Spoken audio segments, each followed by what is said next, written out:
Last time ஒரு தடவை செஞ்சுக்கிறேனோ அப்படி ஒன் லாஸ்ட் டைம்னு ஒன்று கிடையவே கிடையாது. லாஸ்ட் டைம்ங்கிறது லாஸ்ட் டைம் மட்டும்தான். அப்புறம் one last time, second last time, third last time. மூணாவது, உங்களுக்கு தெரிந்த அந்த இடம் தவறாக இருக்கிறது தான் தயவு தாட்சண்யம் இல்லாமல் அந்த இடத்துல இருந்து வெளியேறுங்க.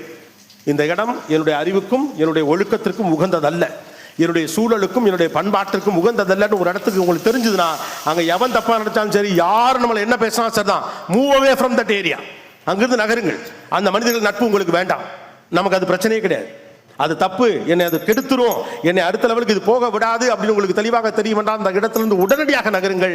யார் கோபித்துக் கொண்டாலும் கவலைப்படாதீர்கள். Move away from the place. நாலாவது முக்கியமான விஷயம், அடிக்ஷன், இன்டாக்சிகேஷன். இது ரெண்டு மட்டும் இருக்கக்கூடாது. இது ரெண்டு மட்டும் இல்லைனாவே நீங்க ஜெயிச்சிடலாம். அடிக்ஷன், இன்டாக்சிகேஷன், எதன் மீதும் அடிக்ஷன் இருக்கக்கூடாது. Intoxication okay, that's a big area to discuss. Okay, addiction இன்னைக்கு இருக்கக்கூடிய அடிக்ஷன் என்ன டிஜிட்டல் அடிக்ஷன் தான் இன்னைக்கு பெரிய அடிக்ஷன். அன்பார்ச்சுனேட்லி என்ன ஆகி போச்சு கேட்டா, இதுக்கு முந்தைய தலைமுறை சொல்லக்கூடிய அறிவுரைகள் எல்லாம்